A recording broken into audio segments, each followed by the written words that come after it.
Ozzy. What's up, guys? We are live, so we have another fun weekly panel for you. Last week we didn't do it because I had other shit I had to do. We got Lloyd from the Single Eye join us soon, and Scotty from GLL, and also sort of PWF joining us about 10-15 minutes, so give them a little time. But for now, it's just me and the Wolf, known as Markus. Hey, how we doing? How's life in Aussie right now? Are you still in Australia, or did you go somewhere else?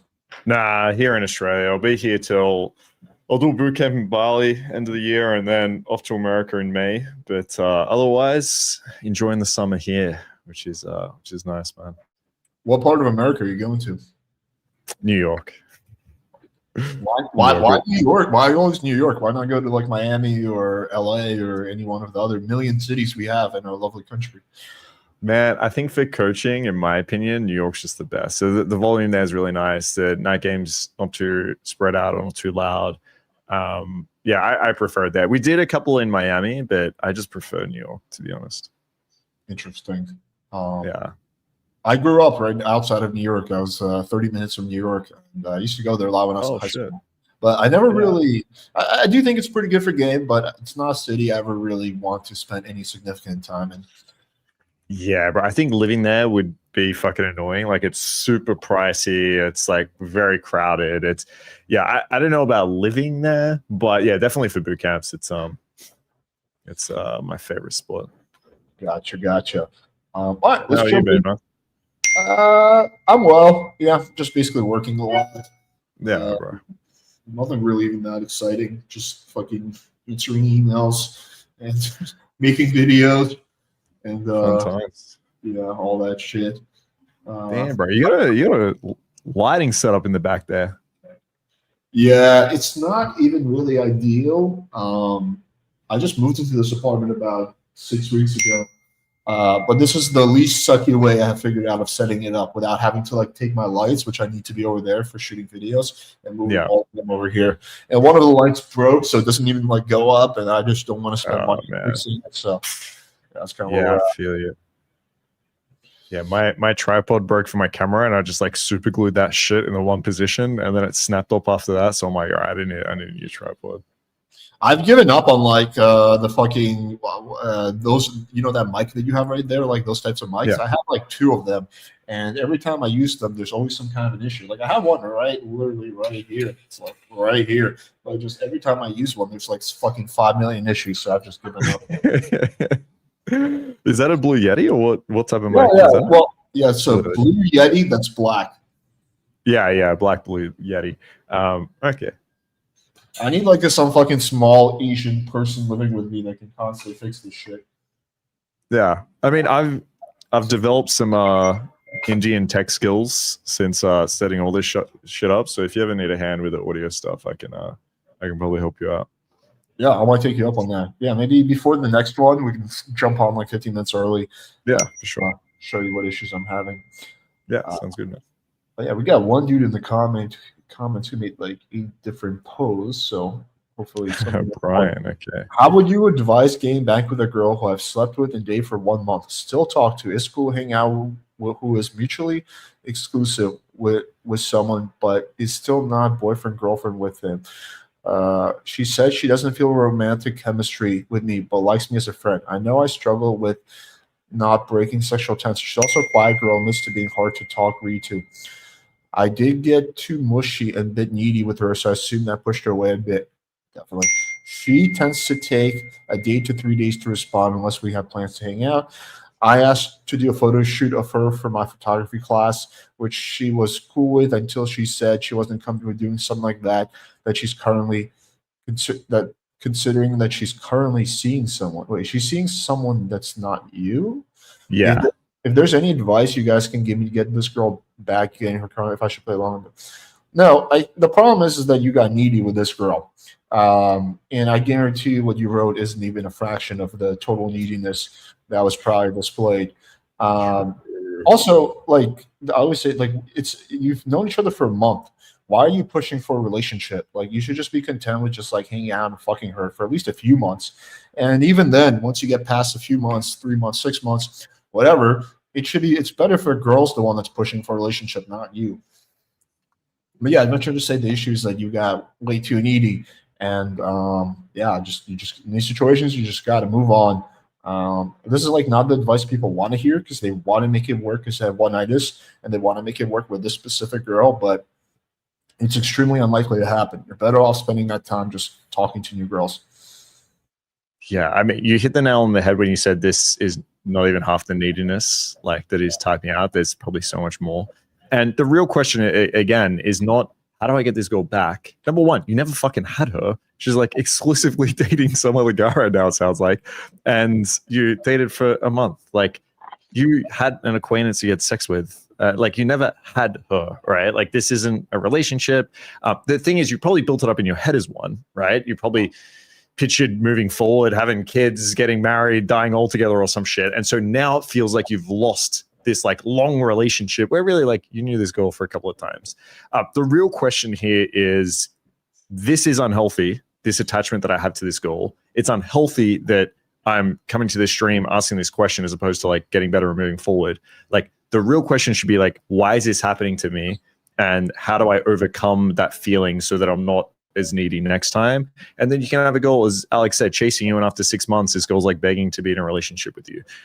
So I'm in agreement. Like, I don't think there's really anything you can do now. Just like the best way to get it back is actually just moving the fuck on, right? Like that's going to be the best strategy. And think about moving forward how to prevent this with other girls. What's up, Scotty? What's up, boys? What's going on? Much, man. How are you? I'm good. How are you doing all right? Just got back home. Took a little vacation. So hey, where'd you go? Yeah. Visit my dad. He's like 4 hours north, so I was on the road for a long time, man. Feels good to be back. Man. How you guys doing? Pretty good, well. Man. Same old, helping dudes bust the nut. You know, that's my career nowadays, is helping the various dudes on the internet bust a nut. I'm one step above a fluffer. Yeah, true. Bro, that's such a funny way to frame our job. That's so good. Yeah, just helping random dudes get laid. I don't directly jerk their cock off, but I get them to no. A girl will do it for them. I mean, depends how much they pay. Exclusive premium one-on-one coaching, we'll think about it. But exclusive premium one-on-one, yeah, that's where I get my exactly. To do it. Yeah. But for the most part, over the internet, yeah.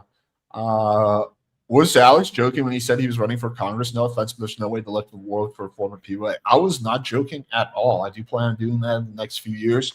I disagree with that assessment. I think the left right now is in such kind of a I think both the left and the right have been pushed to the edges, and the left right now is at a point where they just want policy changes. They want, for example, to see an end of Trumpism. They want to see healthcare. They want to see, something being done about the wage gap, about the homeless problem, just about like a million issues. So the left is, I think, right now in such a place that don't really care that much about social issues. They're mainly focused on issues related to the integrity of our elections and democracy, and also fiscal issues. And that's one thing where I think they will like me on. So yeah, I don't think that. I think Trump kind of changed the rules. No one thought someone like Trump could win. And if we put things in perspective, he has about 1,000 times more baggage than I do.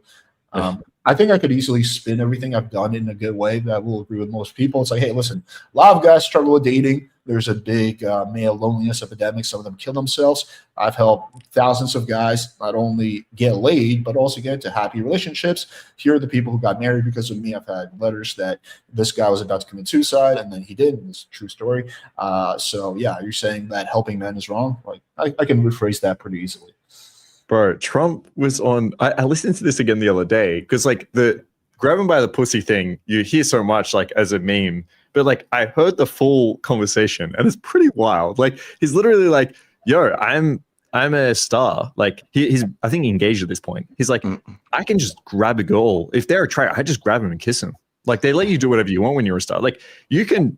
I just grab him by the pussy. Like, it's so wild to actually hear it outside of like the meme context and think this guy is just like bragging about just sexual assault, basically. Like, no one gives a fuck. Like, no one cares. So like, you teaching that, I don't know. I get the right and left are different, but yeah, I think you're right. It's kind of changed the game a little bit. Wait, this was an old Trump clip? Yeah, old, like super old. This was like back in his back in the day that like it resurfaced before one of the elections. And like, I don't think I ever really listened to it. It was just kind of like you heard that like clip, but I listened to the whole thing the other day and I'm like, this is pretty cringe. Like this is pretty bad. It's just him bragging that like he can just like, and there was one about like pageant. He's like, yeah, because I run the pageant, I just go in there. The girls are naked. They're getting dressed. That's the crazier one. Like, especially like it's a teen pageant. He's like, yeah, you know, you own the place. You just go in, whatever. I pretend to look around for something. Like, that's like, dude, you're directly admitting to wanting to see underage girls naked. Like, how is this like that? I thought that one was the way crazier one compared to I thought grab him by the pussy. But then there was also one where he like spoke to a 10-year-old and he's like, I'm gonna be dating your daughter in 10 years or something, which isn't as bad. Dating you 10 years. No, I'm gonna be dating you in 10 years, which I feel like isn't as bad. People are like pedophile, but like he did say 10 years, I guess. But like still, like these accumulation of things, and then I think he was like liable civilly for sexual assault and stuff. And like it's just I mean, being a PUA. And also, Trump is ultra clearly on Epstein's list. He's been to his island probably 500,000 times. I mean, I think that's super obvious by now. Jeffrey Epstein on audio tape said that Trump was his best friend for the last decade. Epstein's brother came out and said that if it wasn't that my brother, Jeffrey Epstein told me that if he was to release all the info he knew before 2016 election, they would have to cancel, implying he has dirt on Trump and Bill Clinton. I mean, but still, like no one seems to. Well, the left cares, but the people who are his supporters don't seem to give a shit.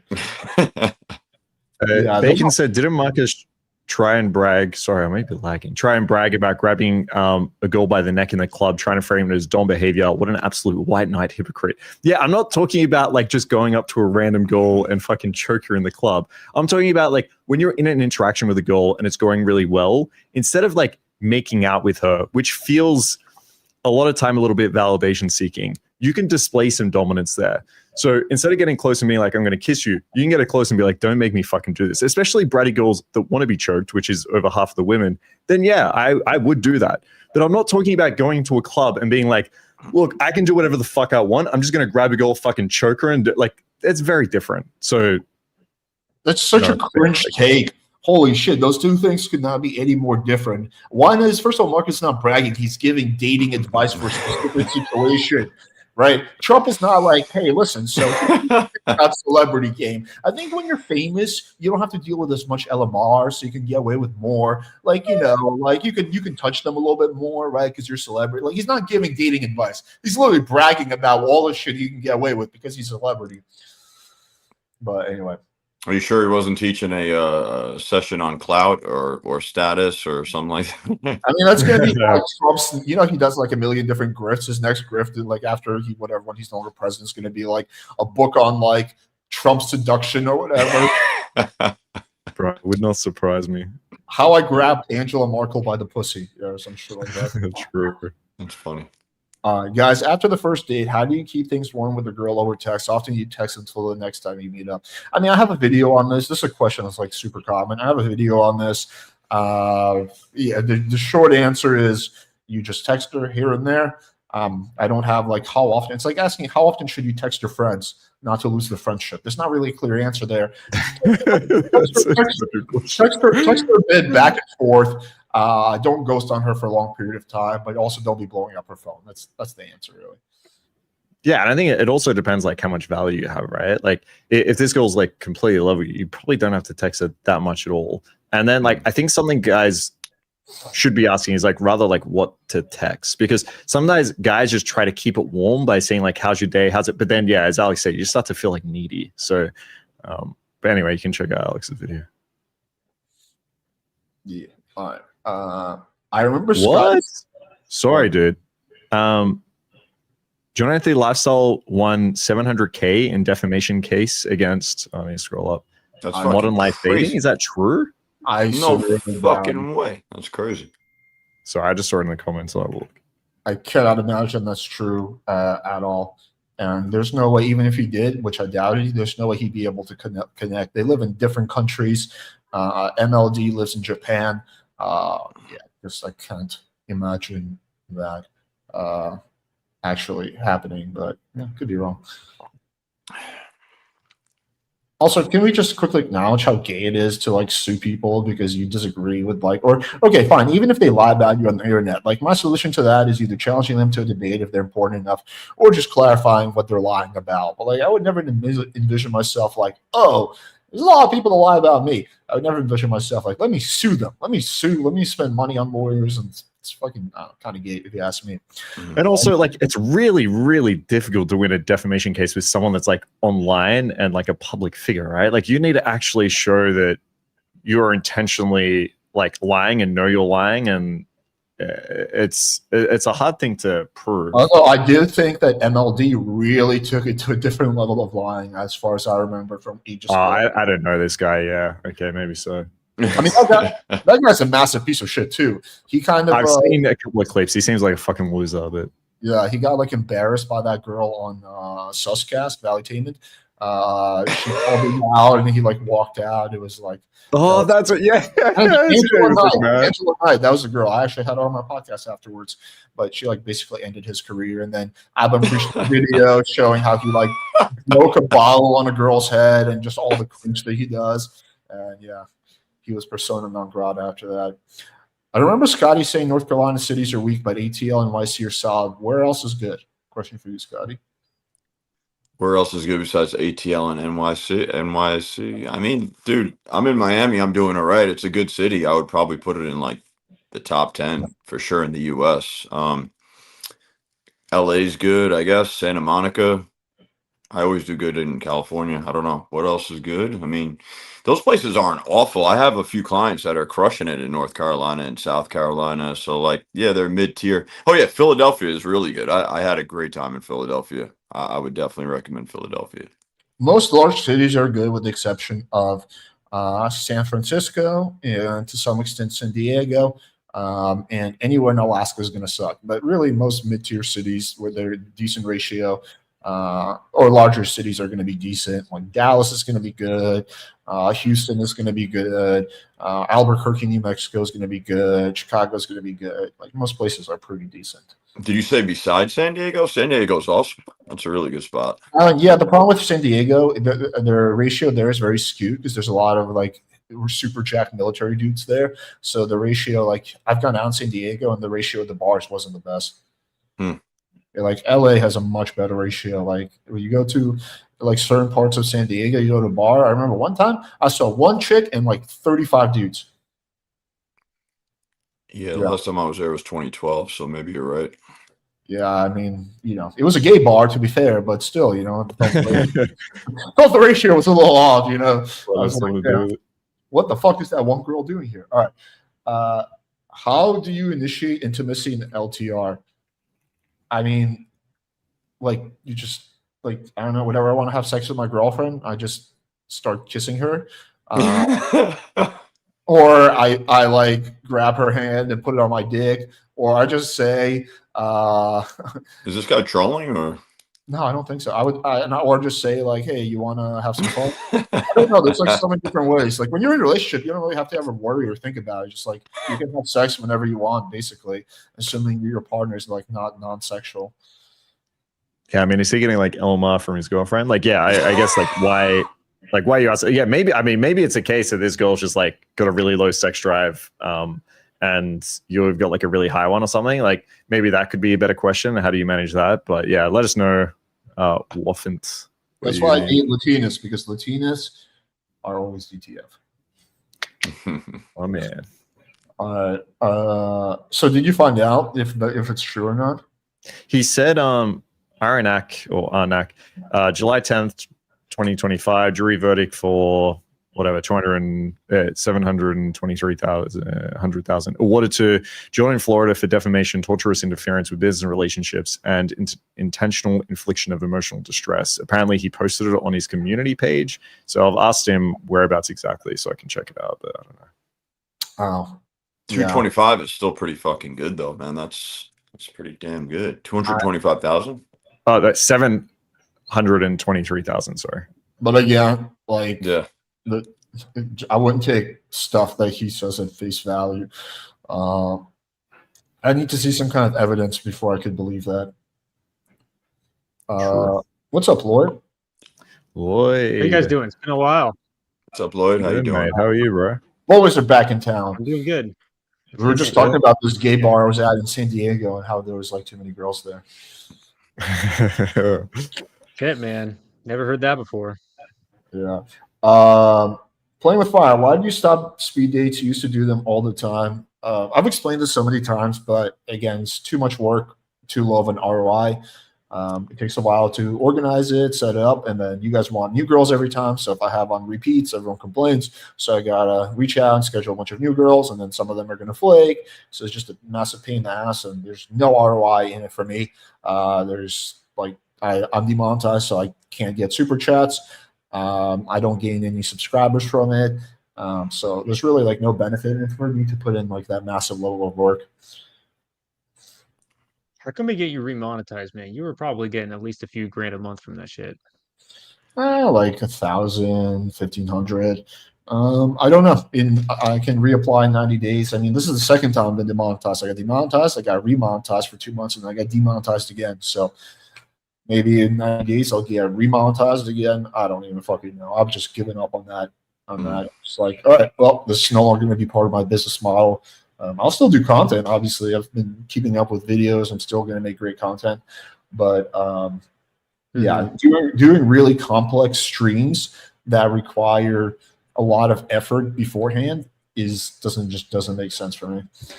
Like these things are easy. We just all text each other and then we just shoot the shit. This is not like speed dating is a million times harder. Markus said sexual escalation itself can create attraction, but doesn't that require attraction in the first place? If she's unattracted, wouldn't she reject escalation? That's a good question. Yeah, 100% she would. I don't say sexual escalation itself can create attraction. I usually say sexual value or sexual authority.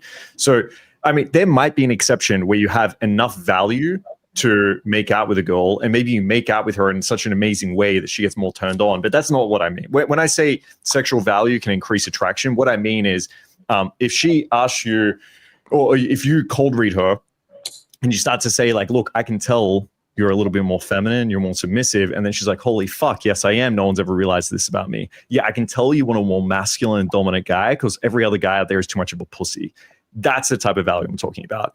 If you can, I have students that will, when we're on boot camp, we'll say, yeah, I'm here with my friend. We're doing like a sex coaching workshop type of thing. They might talk about shibari or rope bondage.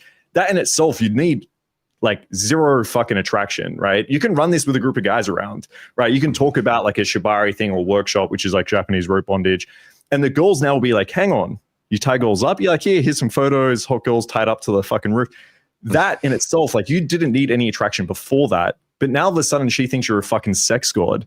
She can tell you're a little bit more dominant. Now that builds attraction. So there's a big difference there. Like I don't believe much in physical sexual escalation. I prefer to do it all verbally and to build authority through that.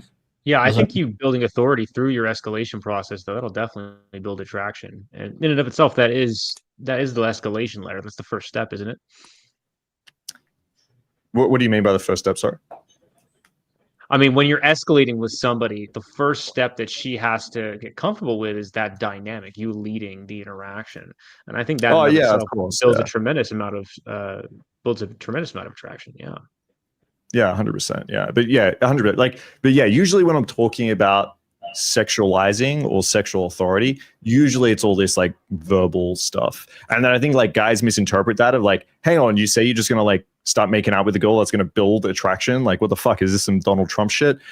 So yeah, no, it's verbally displaying. I want the girl to know that I understand her sexually. I want to understand that I have a lot of experience sexually and understand that I'm able to give her a great sexual experience. You can do all of that without having much initial attraction, and you can do all that without touching her at all. And then you can move into towards more of the physical touch is usually what I teach. Well, you know who else cared about giving girls a great sexual experience? Donald J. Trump. I get by the pussy, but I do it in a very way that feels really good, okay? So first of all, I focus on the clit, okay? You got to focus on the clit. The clit is very underrated, okay? Then, I don't think Donald Trump's gone down on a single woman in his life, dude. No, I think he's... Bro, have you seen... Okay, I need to show you. Have you seen the Shane Gillis skit of Donald Trump fucking? No. Bro, let me find this. I'll send it to you. It is the funniest shit. It's similar to what you were just talking about. I don't know how they eat pussy. Like, which hole do you like kiss? Like, I don't know how to do it. It's very complex. Okay, maybe I'm going to get JD to come in and show me on Melania because I really don't know how to do it.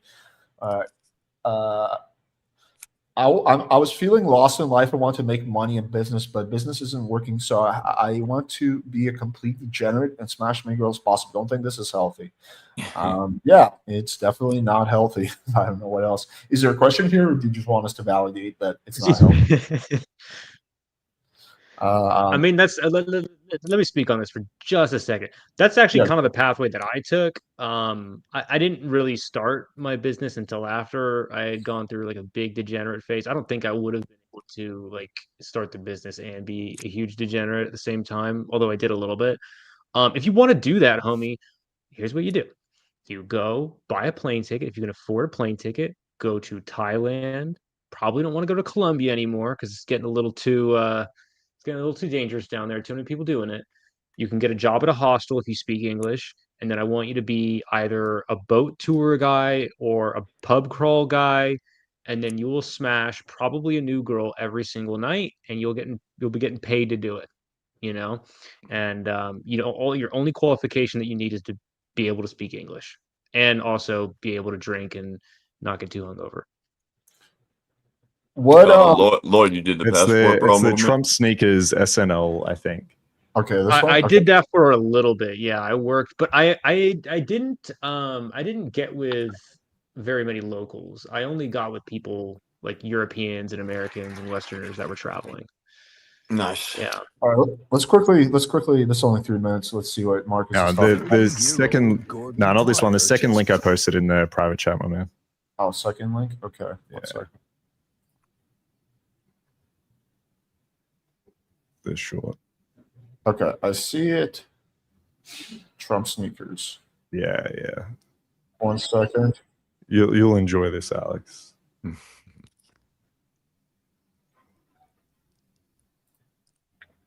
There's a guy who I'll just answer his question really quick. He says, Lloyd, what percentage of guys in Austin who go out to bars to get laid are actually going to end the night with a same night lay? Not that many. The guys who go home with women very frequently, they usually have some sort of pre-selection going in. But to pick up a new girl that you don't know and you're not like, tall and large, just with game, probably like 1 out of 5. That's what I would say. But that's provided you have a really good game. All right, let's quickly. Gordon for 3. Why am I such a loser? Thought you could use these. Donald J. Trump? Whoa, awesome. I'm open. And Gordon Dwyer's about to find out that winning. Come on, man, how did you miss that? Is a state of mind. I didn't miss. It went in. So you're saying these Trump shoes made you good at basketball? No, they gave me the power to say I'm good at basketball, and then double down on that until people actually start to believe it. Wow, that was the most fantastic lovemaking you've ever had. Not really. It only lasted 2 hours. That was a 2-hour love session. You had a big O in there, a very big O, but I did? No. Want to go again? I'd love to, but you're too tired. I like that. I love it that you're too tired. You can imagine him doing that though. Like, yes, you came 20 times. It was everyone saying it was the greatest lovemaking session. Like, you could just imagine it. But anyway, is a side gig as a bartender or server a good idea if you're 9 to 5? It depends. Like, I personally would never want to be a bartender or server. I just don't have that kind of, I don't know, energy, I guess I would say. But yeah, like, depends on who you are. Like, it depends on your personality type. Depends on how much you like to socialize. Yeah, I don't know. I think it's good. I mean, I enjoyed it, but I did it, like I said, while I was traveling. So I was like a bartender at a hostel, and I basically just got worked for most of the night, and then when I was off, I usually had a chick that I could go home with that night. Yeah, man, if it'll get a ton of socializing in for you. You'll get really good really quick, and you'll get paid to do it. I don't think it's a bad gig at all.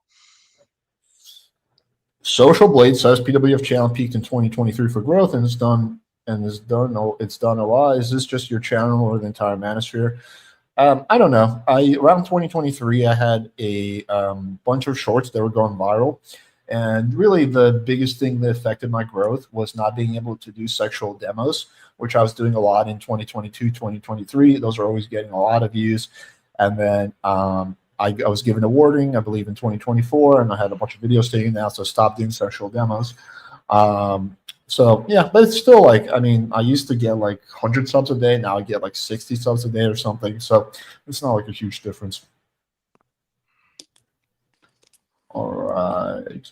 What are the 5 most important habits or mindsets for building and maintaining a healthy, lasting relationship, not just something casual? Okay. What do you guys think? Yeah, so I mean, it's the way you approach it, obviously. Like, I think a lot of guys, I don't know if you talk about this on your channel, Alex, or what you say, or Marcus or Scotty, but I think when I was coming up, there was definitely a big emphasis on trying to get to the sex as soon as possible. And I don't think that that should be your main priority if you're trying to get into a relationship. I actually think it's better to slow that down a little bit. If it happens, great, but if you're really pushing hard for it on the first date, like that will probably a lot of women will eliminate you from the category of being a guy that they turn into a relationship. Not to say that you can't sleep with a woman on the first date and it turn into a relationship. It can, but don't force it. And then the other thing too that also matters a lot is your ecosystem as well. Women are going to pay attention to your friend, the kind of life you live, because they're going to imagine what life is going to be like with you. So making sure all of that's ironed out. But what do you guys think? I would say careful screening, good communication, transparency and honesty. Double down on careful screening. That's huge. Most girls are not going to be good partners in a relationship. And I think that being at a similar phase in your life where you're like me and my girlfriend are like, we're both in our mid-30s. We're not trying to party, right? If I was dating a 21-year-old who's trying to go out and party, that would ultimately probably cost the end of the relationship. So you got to be, maybe the age doesn't have to be exactly the same, but you have to be at a similar point in your life, or at least somewhat similar. And I would say good sex. I would say those are the most important things. I would say just, I don't know, cut out a lot of the vices. Times I just destroyed relationships by, I don't know, either drinking too many drugs, still going out, partying, having hard, I don't know. I think you have to be really prepared to just kind of reel it back in a little bit. I also think at the beginning, FaceTiming more actually helped initially to even get a girlfriend. I just would get into some FaceTime stuff, and I would just build better rapport with girls as opposed to just texting a chick initially. I don't know. So I've been starting to do that more. Fun fact, I have never FaceTimed my girlfriend that I've been with for 5.5 years. Not once. You don't know what she looks like? Yeah, I see her very often, but we've never FaceTimed yet. Bacon, it depends where you're at, right? I'd answer this question very differently for most guys. Like, if you don't have much experience with women, then I would say your first thing is to actually figure out what you want. So we said screening, but you might actually not know what to screen for. So figuring out what you want, and then similar to what Scotty said, he's developing yourself as a person. If you're one of those guys that we answered the first question for, where he's like, I had this goal, we fucked a few times, how do I get it back? You've probably got an anxious attachment style. Understanding where you're at with yourself, your own insecurities, how you actually get along with people around you and women. There's probably a lot of improvement to be made there first. And then once you have that sorted, then the next step is, big time going to be screening and then setting up healthy frames here. So I disagree with Lloyd a little bit. Maybe we could talk about that later. But I would try to go for something sexual pretty early and actually try to focus this around being casual pretty early, and then allow the girl to win over or have the ability to have a more serious dynamic. I think allowing at least 6 months for that screening process is really important. Otherwise, you end up in dynamics that you don't want to be in, and you let your emotions kind of guide you through that. I agree with Lloyd in the fact that it shouldn't be a massive priority. I'm not doing this, we're fucking or nothing, but I wouldn't try to show the girl that I'm looking after something more in the beginning. It would be set as pretty casual. Most girls are going to get scared away from someone that's I'm looking for a girlfriend right now. Anyway, right? You want to show that you have some level of standard there. So I think depending where you're at, but if you're at the stage where you're looking for someone, then screening is going to be the biggest thing. And I still think that's manufactured. So even if Lloyd's saying, okay, just extend this period, make sure it's longer than faster, that guy, he's going to be suppressed. Like, he's still going to be coming across as, if that's on his mind, he's going to be attached to the alcohol. Okay, I'll wait 3 weeks instead of 1 week, and it's going to still come off as thirsty. So he's really got to get that straight. It's how the girl perceives it anyway. You could give a fuck like really, really early on, and you're going to attract the girl and want to fuck him really quick. It just, I don't know. It's how the girl perceives it to me. I don't know. You can't just tell the guy take 3 weeks instead of 2 weeks or something. I don't know.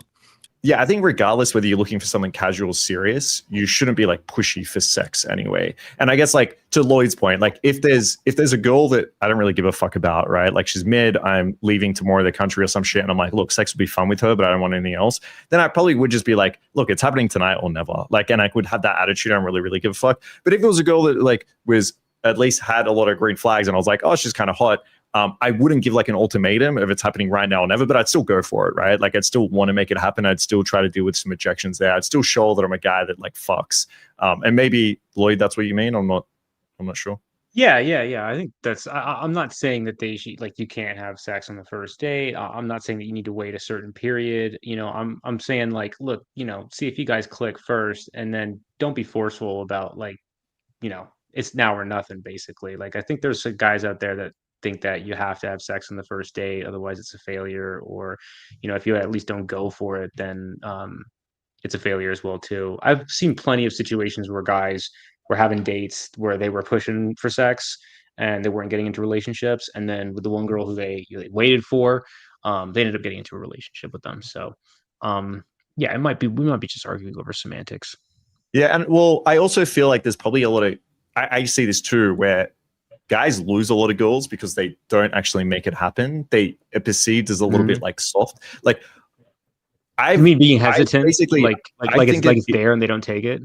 Yeah, I think it is a mistake not to go for it. Like, I think a guy should always say, like, look, after this, we'll head back to mine for drinks. And they go, like, I don't usually do that on the first night. I think that should happen. If you're not doing that, then I think you are setting up this dynamic that you are kind of looking for a relationship or something a little bit more serious too early. I'd really love the idea of setting up that casual frame first. You get to find out more about the girl in a more relaxed setting and actually screen and build that up. I get it. Like, you know, I gained a lot in Eastern Europe here. Like, you're going to face a lot of rejection. And you don't have to push like crazy and be like, it has to happen tonight. But at least doing that like first step of, I want to have sex with you, right? I'm a fucking man. I want to have sex with you. Girls like, actually, I would judge myself. Cool. If you don't want to like push it too much after that, I understand. But I feel like that first step, I think, should happen. Gotcha. I think I do slightly disagree with that, but cool. We can talk about it more later. I'm happy to elaborate on how I feel that way. Cool. Yeah, we can have a chat later. Yeah, by the way, real quickly, I was quickly looking up the John Anthony thing, and I found the post on his thing, and there is a screenshot of some legal stuff, so I actually do think it's probably true. That's crazy. But it's not going to do him any good because that guy doesn't have that money and he doesn't live in America, and he's not going to be able to collect any of that. So it's just seems like largely a symbolic victory. He probably dropped like 40, 50K on lawyers anyway. So I just don't know how he's going to collect that money when this dude has no property in the U.S. and he doesn't even live in the U.S. Yeah, like I just think it's a fruitful thing. What happened with that guy? Where's he living? So Modern Life Dating lives in Japan. John Anthony lives in Brazil, but for some reason this was a Florida lawsuit, so he sued him in Florida. I'm not really sure how that works. Well, I heard MLD lives in Orlando. He's got a place in Orlando, or his parents live in Orlando, or something like that. Must be his parents, but I know most of the time he's in Japan. Yeah, I mean, if he has a place in Orlando, then yeah, he could put a lien on that. But if it's his parents, then that can't be touched. So I guess we'll see. Apparently, there's a video coming, so I'm all excited. All right. With so many influencer lives and grifters existing, and with so much money to be made in the dating red pill space, how do you tell the fakes from the real ones? It's actually really easy. So count everyone on this panel. Then we add an Austin Summers and a Gabriel Gray to it, and a Daniel White, and we'll add Lindbergh to the list too. I think 9. that's basically it. I might be missing one or two people, but that's basically going to be the list of legit people. Everyone else is going to be just a various degree. Again, I'm probably missing. Oh, Kessie and Noble, I think, is legit. That's going to be 10. But generally speaking, it's like the people you see on this channel are probably going to be like legit ones. Not everyone I've had on this channel is legit, but the people you see here often are going to be. But yeah, I mean, I think it's like and I just want to also point out like. Most people don't make money as a dating coach. Like it's not something people get into for money. People get into it because they, maybe they think that they're like they want to help out legitimately, but maybe their advice isn't that good. Most people don't make money as a dating coach. The most money I've ever heard about anybody making in 1 year is like maybe like 5 mil. I think 10 mil. I think D'Angelo back in the day made 10 mil in 1 year with his double year dating. It's not something that you're going to become like, and that's like at the 0.00001%. Most people don't make that much money from this. I mean, there are a lot of internet marketers who like girlfriend activation system. What's it called? Isn't that guy Coach Kyle driving around a Lambo in Miami? I see that dude all the time. I know how much money he's making. He's in like the top. He's in the top percentage of people, but I mean, he's not making. He's not like the top. It's going to be like it was the what's it called? The guys from Project Go, Simple Pickup back in the day, girlfriend activation system. It's like the marketers that make the most money. But yeah, I mean, also you just look at receipts. I think that's the easiest thing. Okay, so you're saying the marketers, but people who aren't actually like known as an influencer are the people who make the money, which is true. The guys who are actually good don't make the money. Yeah, exactly. Is that what you're saying, Alex? Yeah. Okay. Yeah. I heard a couple other people. There was a couple other guys who came out with like systems that were just dumb and didn't really work. Like I heard about these guys that were making about $1 million a month. They had this like VA system that guys would pay into where it would just run your dating apps for you. Like you didn't have to do anything. You would just get a bunch of dates.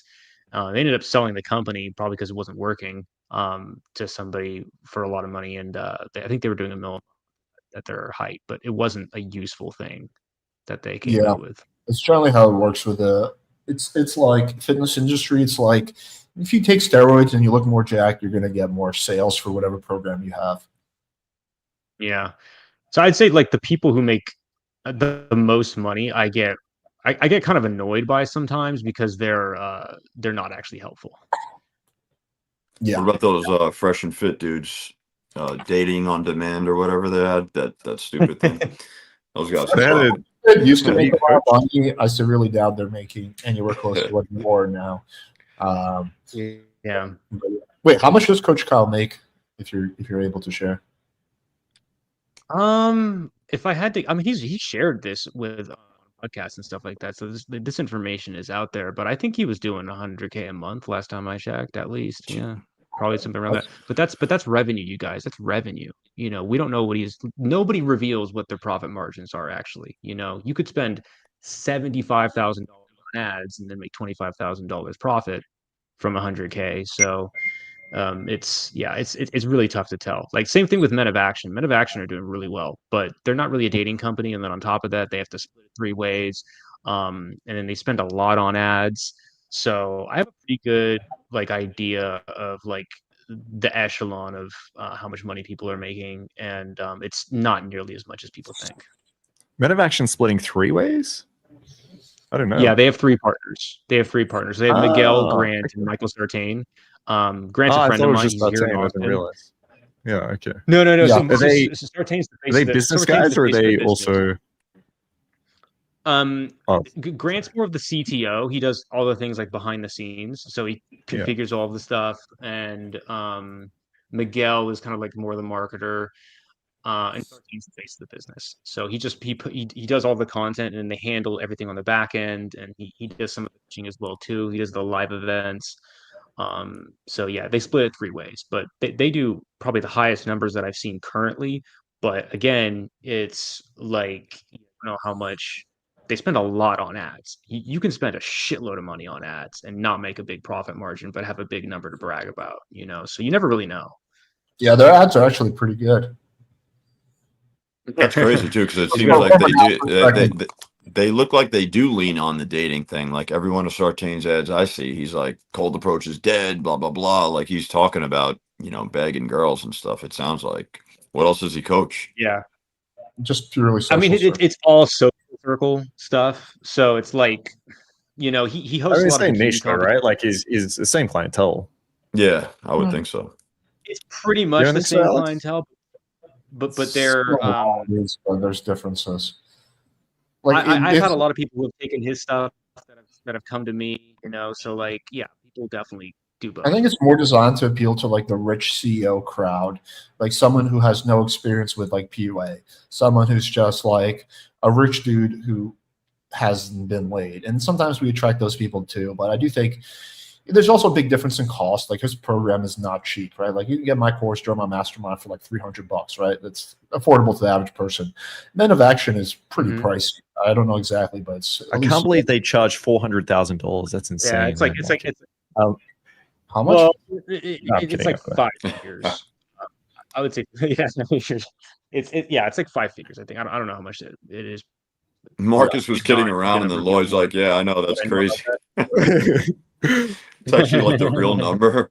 Yeah, exactly. All was joking. He's like, "No, that's how much it costs." Yeah, I mean, yeah, you're right. It's probably a different price point, but it's like I would say like the same niche. It's just I agree. They're probably targeting like richer dudes, but I just see a crossover. Like there's guys in my group that have come from MOA. I work with Dan B. I mean, that's a much stronger crossover. Like we do. They basically target same rich clientele, but it's with pickup online dating, some social circle stuff too. But yeah, I don't know. Geez, how many times does Marcus on the fact that he knows Dan B? It's like a constant thing. It's like, this reminds me of the one time with me and Dan B, we're hanging around, sitting out. Sorry, Hound. Sorry, I'll just be right back. I've just got a call, but I feel like I never mentioned it. Lots of the Jews, like, look at that one. He's got the big nose. Whack. That's hilarious. There's guys in the group that don't know. I didn't know. Yeah, I really don't. I keep it on the deal actually, but yeah, I would think he would be saying Bilzerian too, because I didn't even know at first when he was saying Dan B. Yeah, I'm totally kidding. I'm fucking. I'm just salty that he got Dan B instead of me. That's really what it comes down to. That's Dan B. Yeah, because I want to be the one thing going, Alex. You're doing well. Yeah, but I want to be on the frontier of like talking shit about the Jews. It's like I feel like I get I'm half Jewish, so I feel like I can get away with it more than he can. Like I don't know. Homie, your channel's already gotten demonetized, dude. Like you don't need to be riding that bandwagon anymore. There's no money in it either. No, I'm kidding. All right, you don't get paid by them? Okay. Yeah. I tend to be too friendly on the approach. If it's day game, I got a girl's number yesterday, and I keep having to double text her. What should I do from here? Stop being so friendly. Sure, well said. Basically, you need to take more social risks. So the issue is that you're just not taking any social risks. You're taking the safe way, but take more social risks, and this problem will largely go away. Is my answer. I don't know if you guys have anything to add. Yeah, you got to be a bit of an asshole, like a little bit of an asshole, be willing to walk away, interrupt her. I do like a lot of pattern interrupts.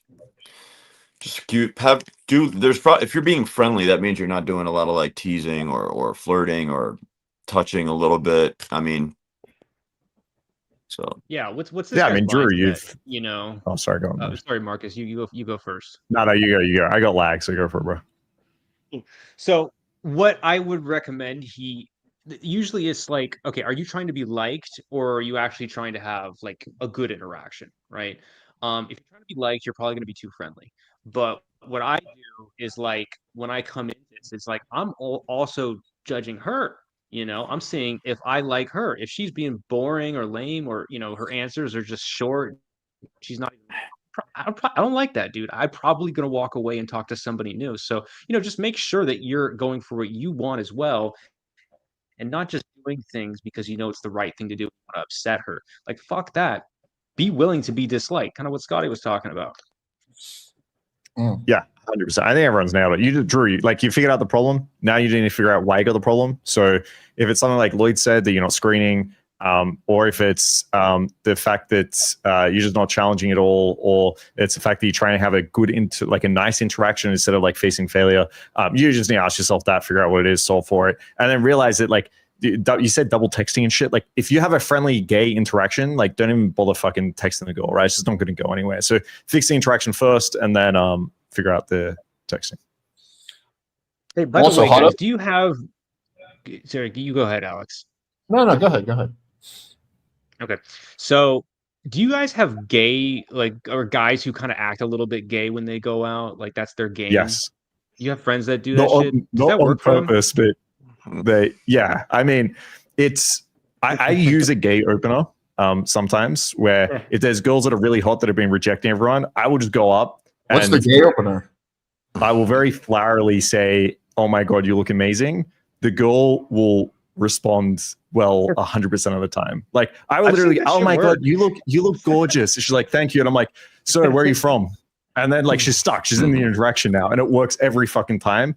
I have friends that act a bit like they've got that tone, and girls will like think they're gay for half the interaction. So you don't want to keep it going forever, but if you just open with it, it actually works really, really well. All right, I just came up with a genius script, Marcus. So this is what you can do: go up to a girl and be like, "Oh my god, you're so gorgeous." "Oh, thanks. Yeah, you're cute as well." "Oh my god, I've been thinking about getting boobs like this. Can I see them?" Can I grab your pussy? I don't want to make the wrong decision. Okay, can I? I just want to make sure that they bounce well. Let me. How do you like that, bitch? Yeah, like, there's actually some fucking TikToks and shit. The funniest thing, bro, is like after you close these girls, I always get feedback, right? So I'm like, what did you think about when I first came up to you? And you see the girl trying to go through it and she's confused. And I'm like, do you remember what I said? She's like, yeah, you said I was like gorgeous. And I was like, yeah. And I'm smiling. She's like, did you pretend to be gay? And I was like, sure did. She's like, fuck you. And they just forget about it. Like you say it and then you're in the interaction and you just move on. So works really well. All right, boys, I gotta bounce. I got a call with Dan Bilzerian. Okay, I'm just gonna take that real quick. He's gonna name drop us. All right. But no, it was nice to see you all again. Lloyd, maybe we can have a chat next time about whatever it is we disagreed about. I forget, but we'll figure it out. All right, no problem. Catch you guys. Later, Marcus. Cool. All right. Three amigos. Down to amigos. Let's go for maybe another like half an hour or something and then wrap up. Also, how do I build sexual tension in the daytime? I always have trouble with that. I think there's no better person to ask this question than Scott. How do you build sexual tension? Honestly, a really good one that I always do is well, first of all, your fundamentals have to be pretty intact. Like you have to make good eye contact and all that stuff. The prerequisites need to be taken care of, and then you can really lean into some of the during the introduction. I usually will hold the hand for an extended period of time, tell her she's, her skin's so soft or she smells really good, lean into that. It usually always hits, man. Like you'd be surprised at how many times a girl allows you to hold her hand and stuff like that, and you can just play into that.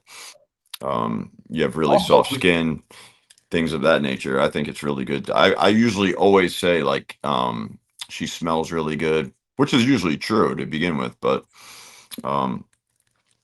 yeah, just things like that. Look into her eyes. Like, I like the way you look at me is a great one. I say that to a girl a lot. Like, I like the way you're looking back at me. So it's not just all you showering her with compliments. So you're like, I like the way you look at me, that type of stuff. It kind of flips the script on her a little bit.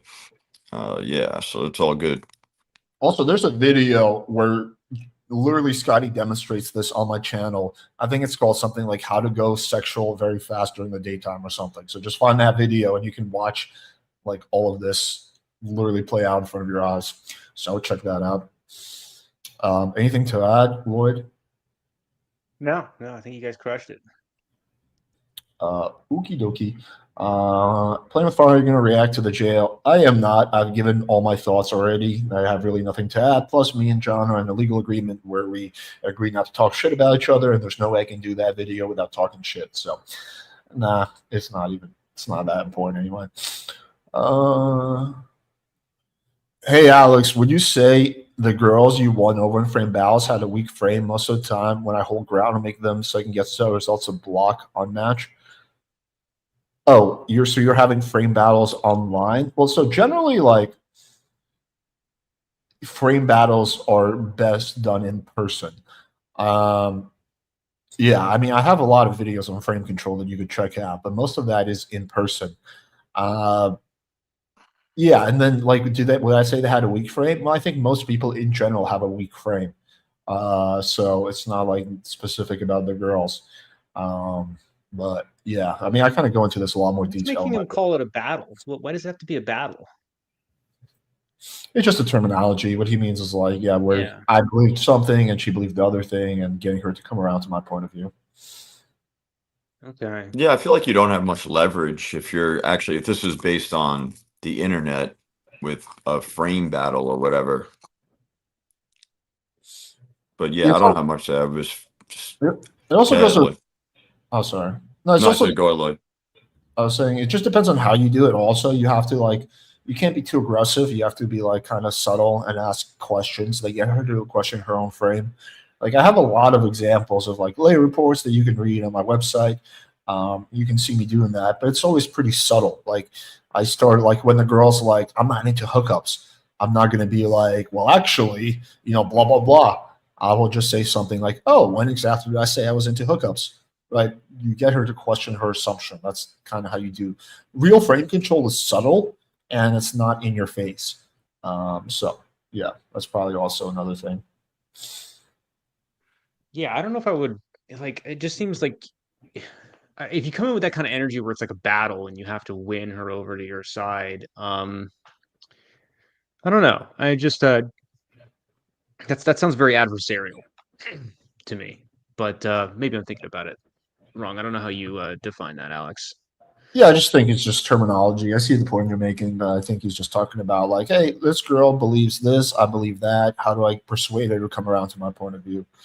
How much of a difference can it make in a man's self-development if his father teaches him game early on? I had to figure out most of it on my own. Sometimes I wonder. I wonder how much confidence I've developed at early age if I had that guidance. I mean, we know that your personality is a combination of nature and nurture, so probably could have made a significant difference. But I mean, it's a question that doesn't really benefit you in any way because you can't change the past.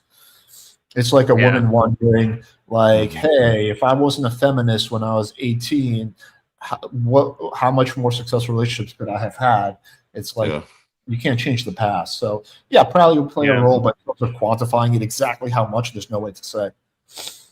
Well, I think, maybe just a little bit. Maybe this guy's just looking for a little bit of empathy or whatever. Like, look, dude, I think probably most of the people here talking, like, their dads probably didn't give them the birds and the bees speech or didn't help them out. They had to figure that out for themselves. And I'm the same way, dude. Like, my father I love my dad, and, we're similar in a lot of ways, but the complete opposite in terms of who we are as people.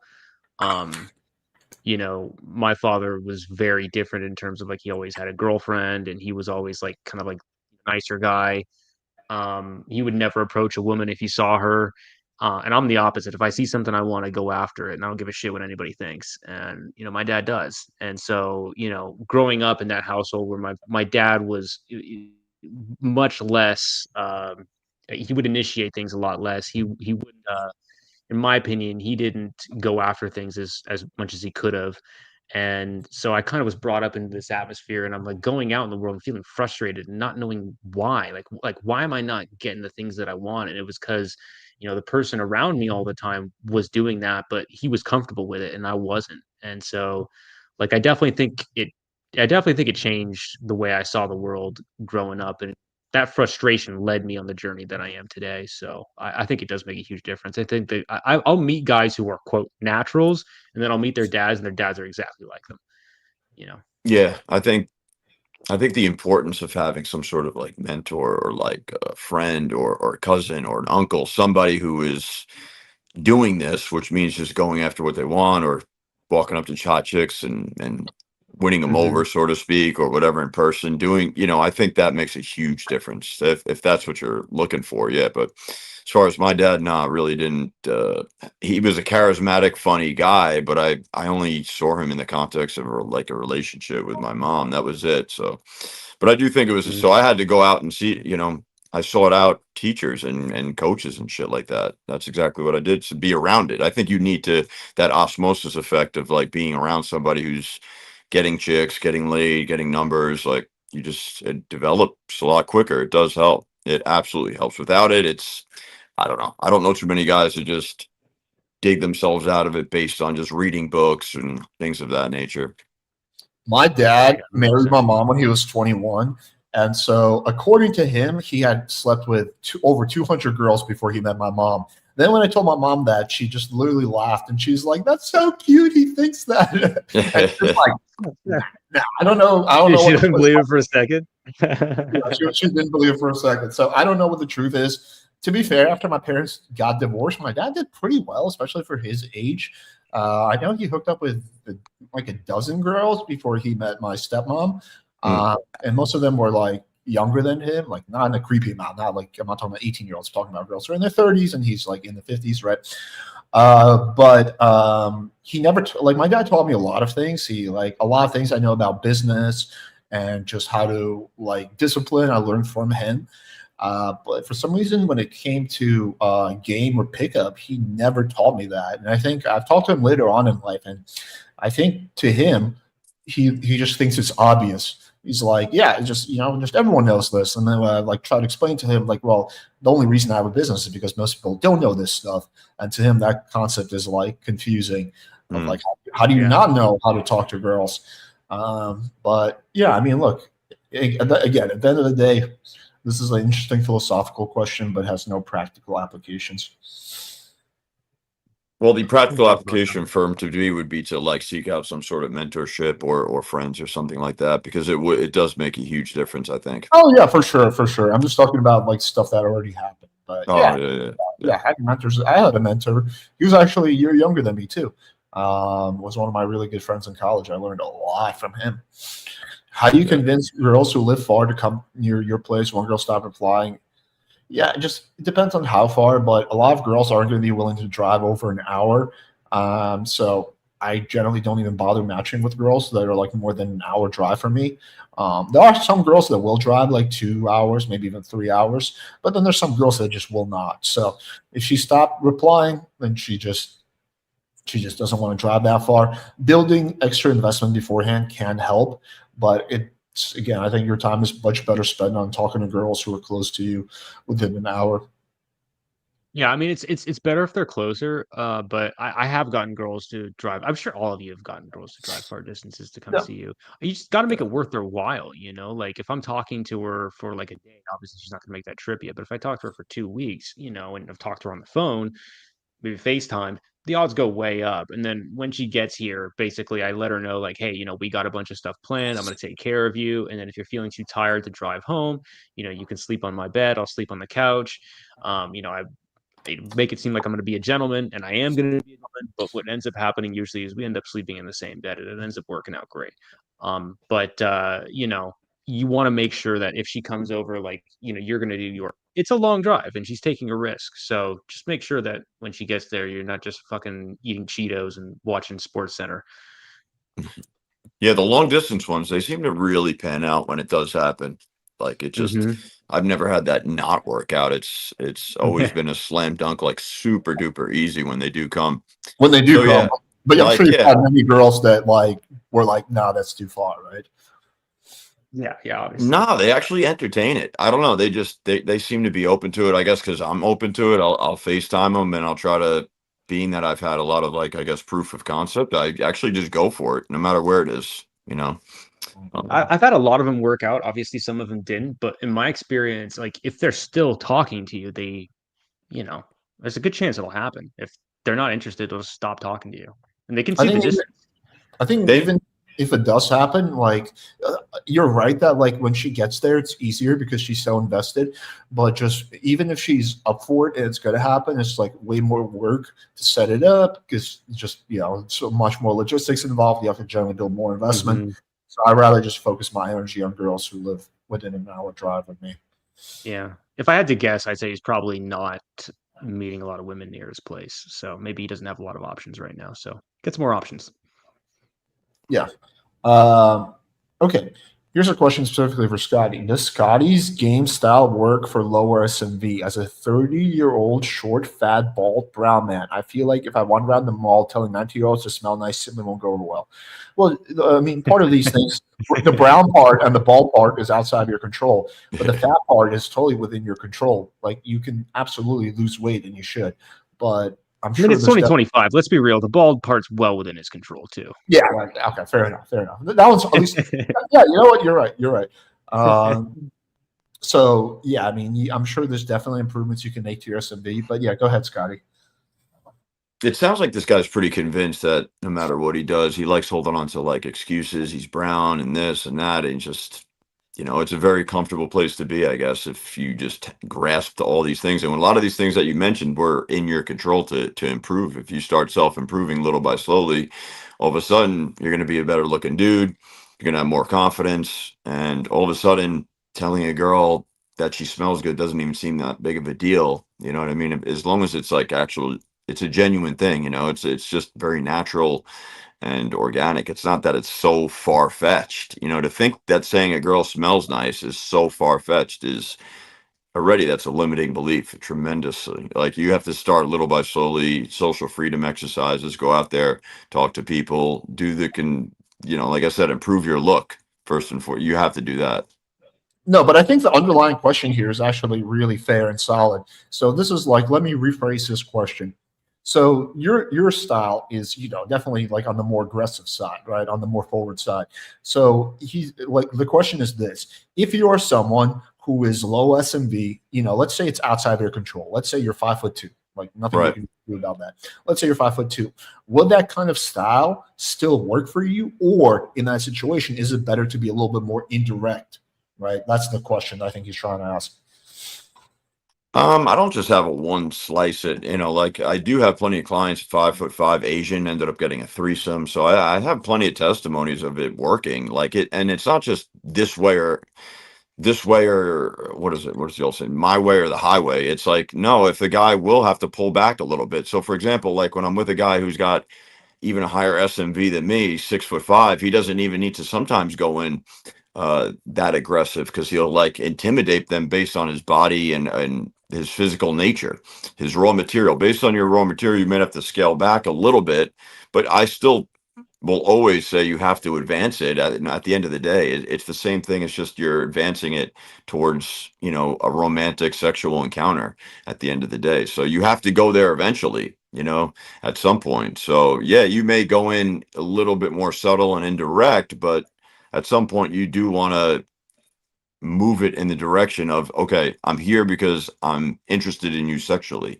So you have to give some sort of romantic interest, or else you'll just be in this platonic friend zone area. You got to be very careful with that. Scotty. The question is it could work on a guy who's 5'2". I've seen it work. Yeah, it can absolutely work. That, no doubt about it. All right, let me just rephrase the question. You have two clients, right? One of them is 6'5", one of them is 5'2", or no, one of them is just 6 feet. One of them is 5'2".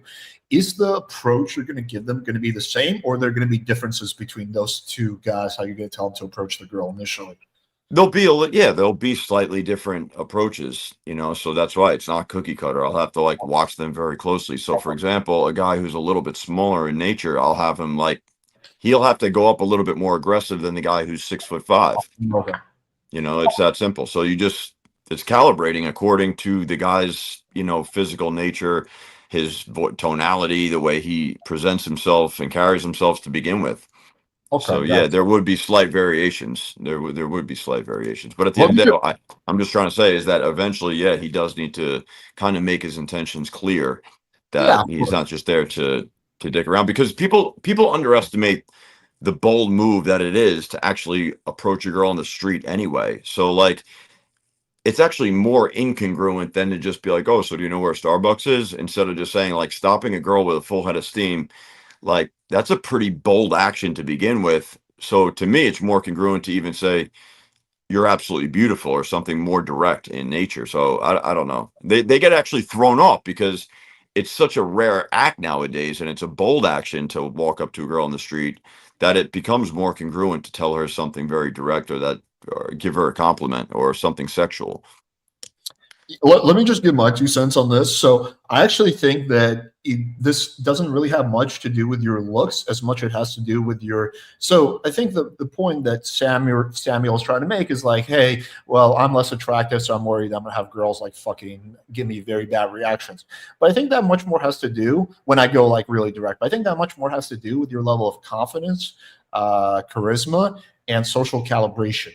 So if you're a 5'2" bald guy, but you're very confident, you're charismatic, and you have good social calibration, so you're not going to get too close to the girl, but you're not going to be too far from the girl. You know how to calibrate.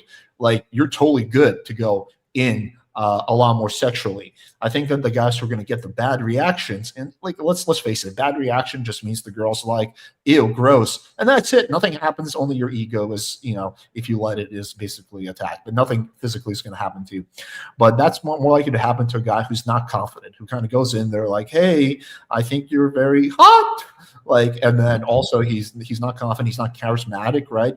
And the girl's like, ugh, right? So I think that it has a lot to do with that. So it is calibration, but there is a physical aspect of it too. Like, certain people just have, different raw material, like your voice, your tonality, your physical stature, the way a lot of that stuff is going to be what you're bringing to the table right off rip. So you're going to have to just give the guy certain things that may work better for this guy than that guy. I'm just simply talking about the fact that in terms of bad reactions from girls, that you're more likely to get a bad reaction when you go in strong because you lack confidence, charisma, and social calibration than because you're bald, short, and Indian. That's just my perspective from watching. But anyway, all right, we've covered this pretty adequately. Alex, can you tell us about your last threesome, how you met the girl, how long ago it was? Okay. Yeah, what was his name? His name was Dan B. Dan B. Yeah. Dan B.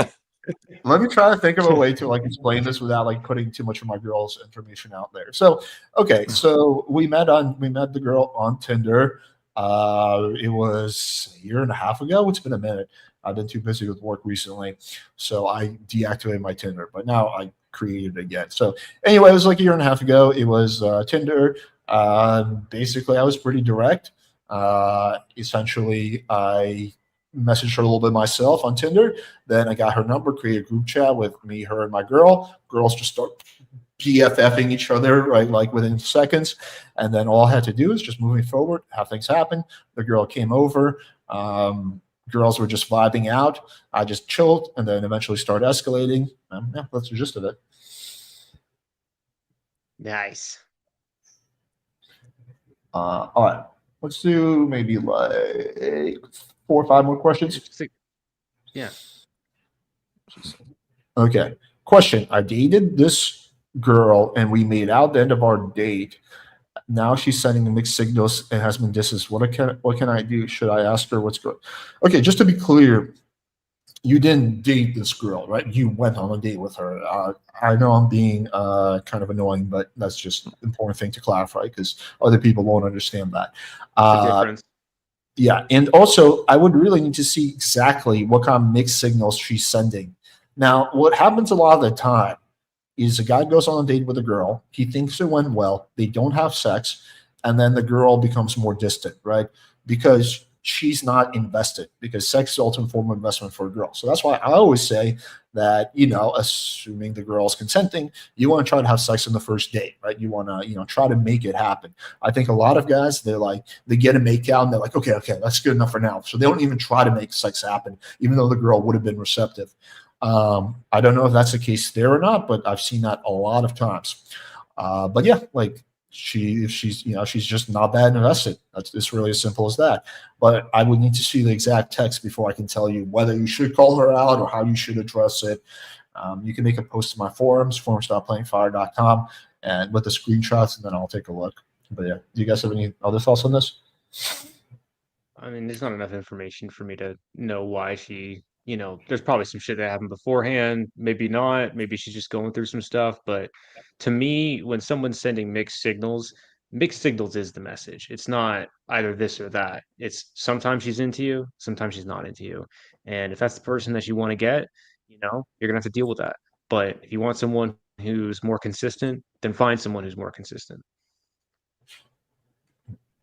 What percentage of men do you think quietly struggle with depression because they're unhappy with their girlfriend or wives' declining appearance but feel stuck in the relationship?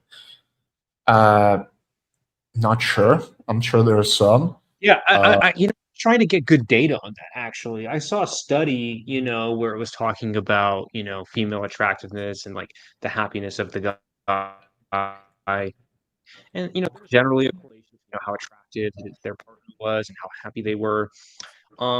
But I've seen guys who are with women who are very attractive, but she's a nightmare to fucking deal with, and the guy doesn't want to Yeah, break up with her because she's so hot.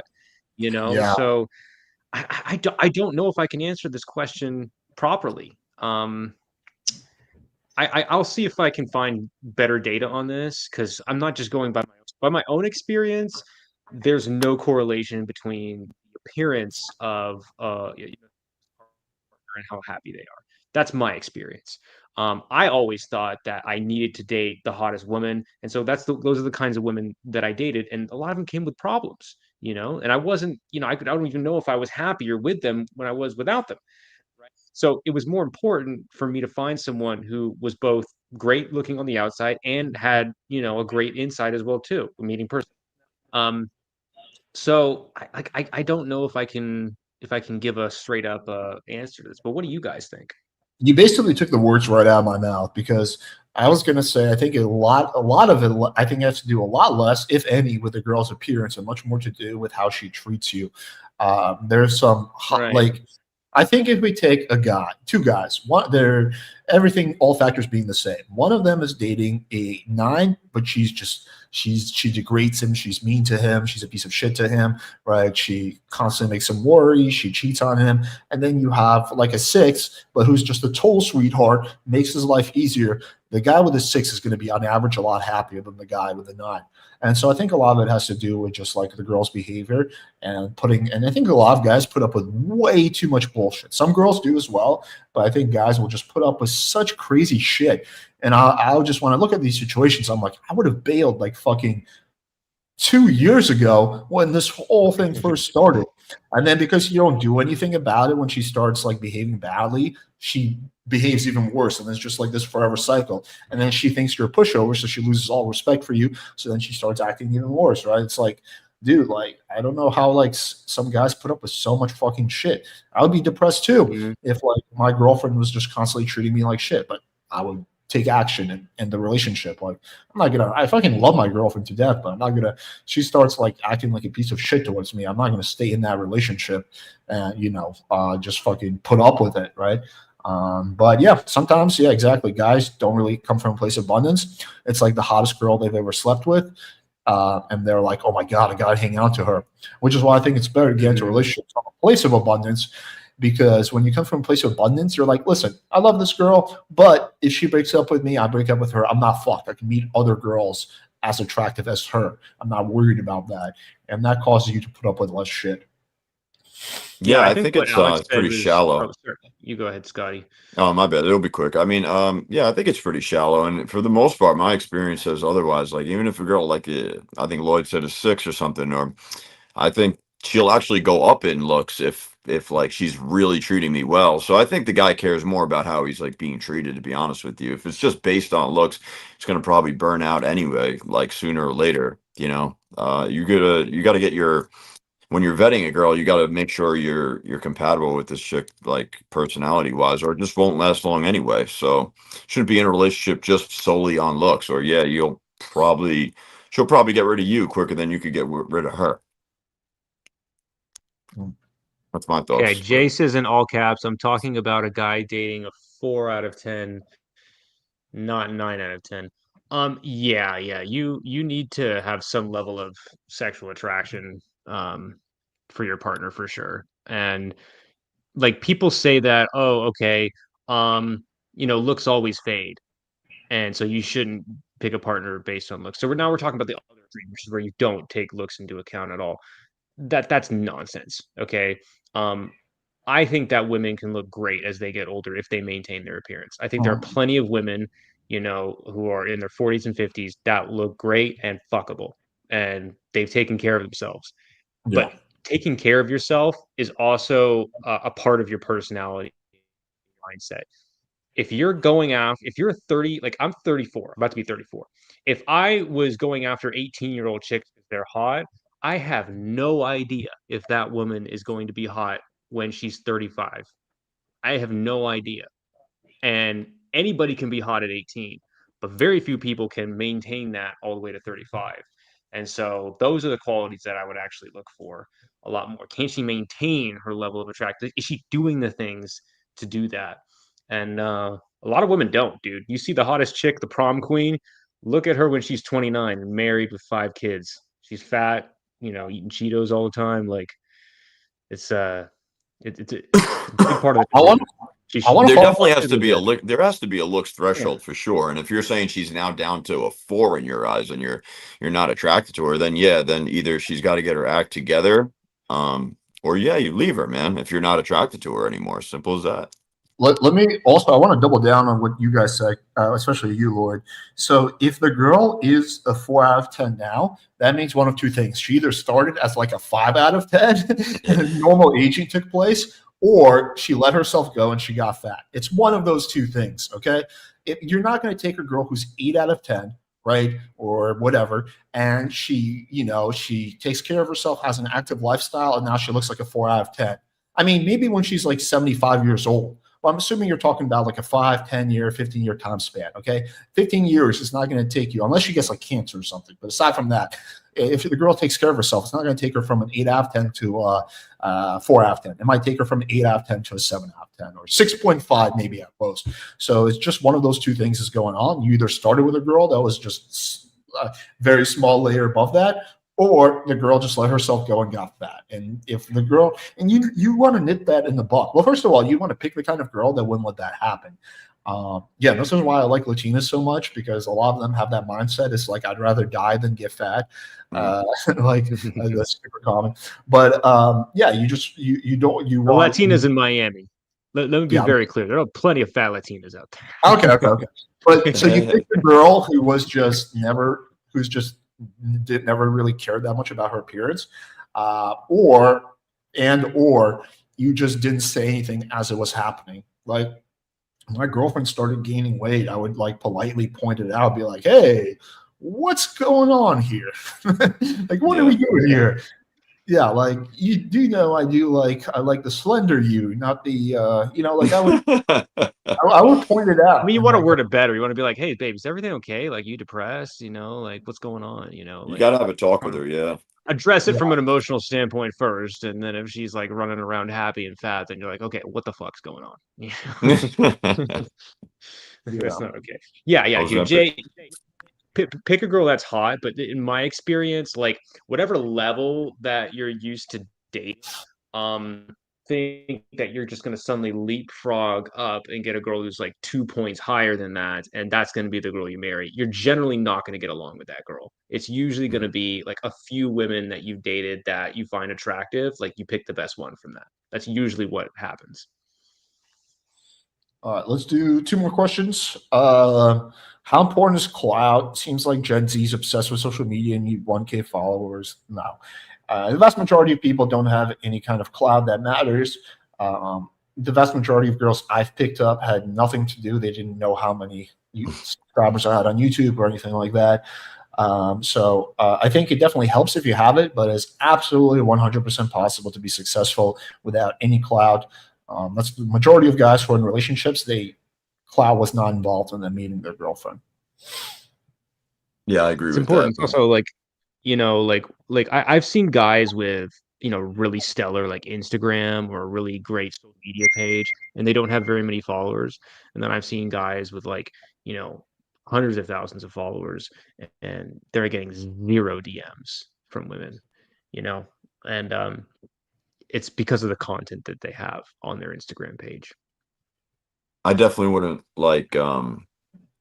use that as your primary strategy for getting women. That's for sure. You're going to be really struggling. Yeah. The numbers is just a number. Yeah. Just because you have that many doesn't mean you're instantly going to get, going to get women sliding into your DMs. Yeah. All right. How do you improve dates? Girls have ended dates early and I've been on 2 second dates. Alex. This is probably going to be the last one for me because I got to run soon. But yeah, we're gonna bounce after this. Yeah, how do you improve dates? Girls have ended dates early, and I've been on 2 second dates after like 50. 2 second, like you mean girl ends the date after 2 seconds? No, 2 second dates. I'm guessing after his first Oh, ones. Yeah. you're right. So you, so he's Scotty. getting We were he's reading that wrong. batting. I think he's batting at 2 out of 50 just for second dates. Well, That's what it sounds like. the question is, how many of those 50 dates did you close? I would venture to say it was a very small amount. Yeah. If you closed every single one of those dates, or even half of them, out of 25, you'd have at least 10 second dates minimum. So I would say that you're just not like the problem is that you're not closing these dates on the first date. I try to close like basically every girl on the first date. It doesn't always happen. Like my current girlfriend, we didn't hook up until the second date. But the first date was still like adequately sexual. I think if you can get to like a blowjob on the first date, then like it's sort of as good as sex. Like that's decent sexual investment. You'll probably see her get. But I would venture to say that most of your dates are not ending in sex. They might not even be ending in makeouts. I'll share this. I have never ever had. I've had dates where I didn't make out with a girl, but I have never had a second date with a girl who I wasn't able to at least make out on the first date. Never once happened for me. Has that ever happened for you guys? Can you run that back? You said you never had a second date with a girl you didn't make out with. Have you ever had a girl that you did not make out with on the first date and then you still got a second date? Yeah. I've had that. I don't. I've It's had that a lot, very, actually. very. Yeah, it's unlikely, but I'm sure it's happened before. But yeah, it's usually not the norm. I've had it happen a lot. Maybe I'm maybe I'm outside of the norm, but I've actually had it happen a lot. I've had both happen, but I've had a lot of dates that turn into second. Where you didn't do anything sexual with her on the first date and you still got a second date? I didn't make out with her. No. I'd say most of the time, if I make out, we get a second date. But yeah, I've been on a lot of dates where we didn't make out, and then we met up for a second date. I think maybe like a little kiss on the cheek or whatever, and then third date, we hooked up. Yeah, I've had that. Lloyd's like, nah, I didn't get a make out. You're just blowing me. That's why I don't really make out with girls doing it. But no kissing. No kissing. Fuck kissing. Okay, that's interesting. I guess I'll tell a little story about this because this is actually something that I had a guy a long time ago come to me for help. He had been on around 50 dates as well too, no second dates, and he's like, I don't know what the problem is, and so I'm like, this is in person, by the way. I'm looking at him, and I'm like, you're kind of staring at me like you want to murder me. You need to. Are you like? Who taught you about eye contact? He goes, oh no, I was taught eye contact is super important. That's why I always maintain it. And I'm like, okay, 100% eye contact is not good. You don't want to stare at somebody like this for the entire conversation and fucking freak them out, right? So I'm like, why don't we do 85% eye contact? Give him a little bit of a break. And he did that. And that weekend, he brought both girls home and ended up turning one of those girls into his girlfriend. So sometimes it's just one thing that you're doing that's wrong, that no one has the heart to tell you that, maybe your breath stinks, maybe, you're doing something fucking weird, maybe you're being rude to people randomly, you don't notice it. So maybe getting some good feedback will help you out. Yeah, that's a good point, Lloyd. Yeah. Okay, cool. There's like a million questions, so this is popular. So let's definitely all do this next week. Yeah. And keep answering those questions. All right, cool. Real quick, guys, plug where people can find you. ScottyWingman.com and check out Scotty _GLL on YouTube. Thanks, man. Lloyd NoMakeoutKing.com. Yeah. If you want to not make out with girls, guys. Yeah, you can find me at a.single.guy on Instagram and the single guy on YouTube. I am not the single guy, but that is my channel name. Looking forward to fraud. The relationship guy. All right, guys. I'll see you later. See you guys next week. Later, guys.